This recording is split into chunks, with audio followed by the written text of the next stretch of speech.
जय श्री राम भक्तों। आज मैं आपको सुनाने वाली हूँ श्यामंतक मणि की कथा। श्यामंतक मणि की कथा भाद्रपद शुक्ल चतुर्थी यानी गणेश चतुर्थी के दिन अगर गलती से चंद्रमा के दर्शन हो जाए तो उनके दोषों से बचने के लिए सुनी जाती है। तो आइए सुनते हैं श्यामंतक मणि की कथा। एक बार नंद किशोर ने सनत कुमारों से कहा कि चौथ के चंद्रमा के दर्शन करने से श्री कृष्ण पर जो लांछन लगा था वह सिद्धि विनायक व्रत करने से ही दूर हुआ था। ऐसा सुनकर सनत कुमारों को आश्चर्य हुआ। उन्होंने पूर्ण ब्रह्म श्री कृष्ण को कलंक लगने की कथा पूछी तो नंद किशोर ने बताया, एक बार जरासंध के भय से श्री कृष्ण समुद्र के मध्य नगरी बसाकर रहने लगे। इसी नगरी का नाम आजकल द्वारिकापुरी है। द्वारिकापुरी में निवास करने वाले सत्राजित यादव ने सूर्य नारायण की आराधना की। तब भगवान सूर्य ने उसे नित्य 8 बार सोना देने वाली श्यामंतक मणि अपने गले से उतार कर दे दी।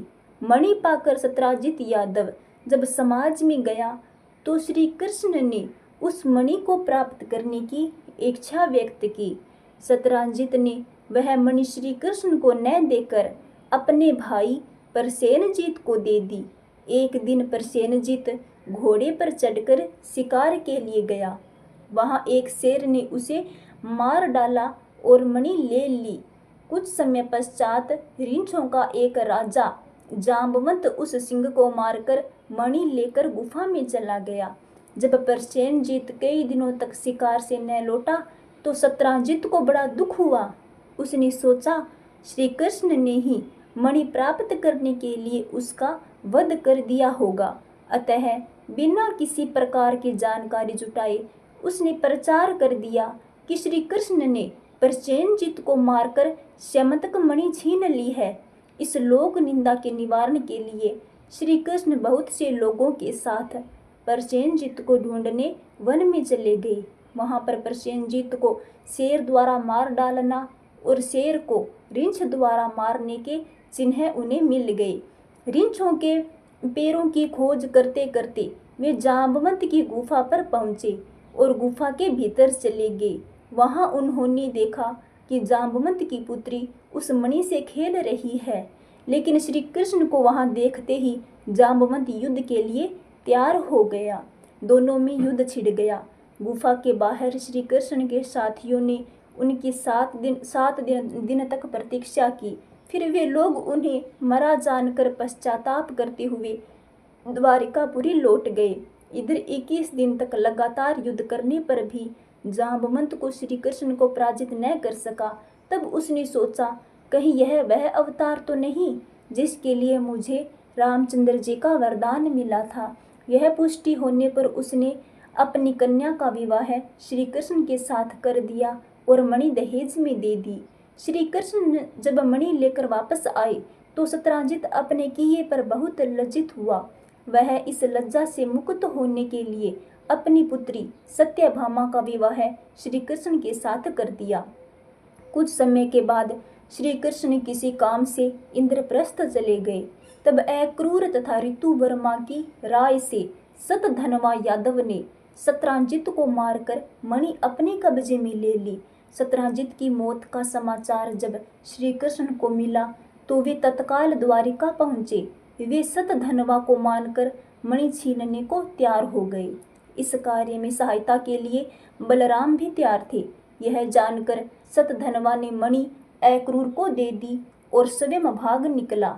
श्री कृष्ण ने उसका पीछा करके उसे मार तो डाला पर मणि उन्हें नहीं मिल पाई। बलराम जी भी वहां पहुंचे तो श्री कृष्ण ने बताया कि मणि इसके पास नहीं है। तो बलराम जी को विश्वास न हुआ। वे अप्रसन्न होकर विदर्भ चले गए। श्री कृष्ण के द्वारिका लौटने पर लोगों ने उनका भारी अपमान किया।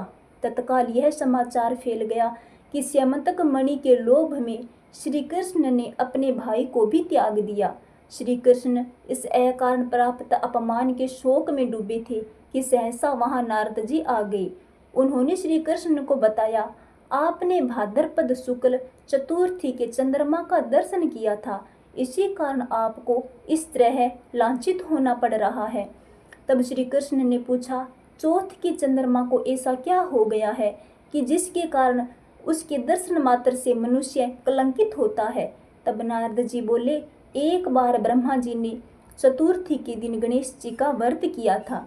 गणेश जी ने प्रकट होकर वर मांगने को कहा तो उन्होंने मांगा कि मुझे सृष्टि की रचना करने का मोह न हो। गणेश जी जो ही तथास्तु कहकर चलने लगे, उनके विचित्र व्यक्तित्व और रूप को देखकर चंद्रमा ने उपहास किया। इस पर गणेश जी ने रुष्ट होकर चंद्रमा को श्राप दिया कि आज से कोई तुम्हारा मुख नहीं देखना चाहेगा।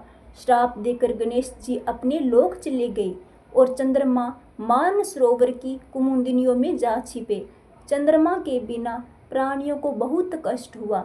उनके कष्ट को देखकर ब्रह्मा जी की आज्ञा से सारे देवताओं के व्रत से प्रसन्न होकर गणेश जी ने वरदान दिया कि अब चंद्रमा श्राप से मुक्त तो हो जाएगा, पर भाद्रपद शुक्ल चतुर्थी को जो भी चंद्रमा के दर्शन करेगा उसे चोरी आदि का झूठा लाछन जरूर लगेगा, किंतु जो मनुष्य प्रत्येक भाद्रपद शुक्ल द्वितीया को या प्रत्येक शुक्ल द्वितीया को दर्शन करता रहेगा वह इस लाछन से बच जाएगा। इस चतुर्थी को सिद्धि विनायक व्रत करने से सारे दोष छूट जाएंगे। यह सुनकर देवता अपने अपने स्थान को चले गए। इस प्रकार भाद्रपद शुक्ल चतुर्थी को चंद्रमा का दर्शन करने से आपको यह कलंक लगा है। तब श्री कृष्ण ने कलंक से मुक्त होने के लिए यही व्रत किया था।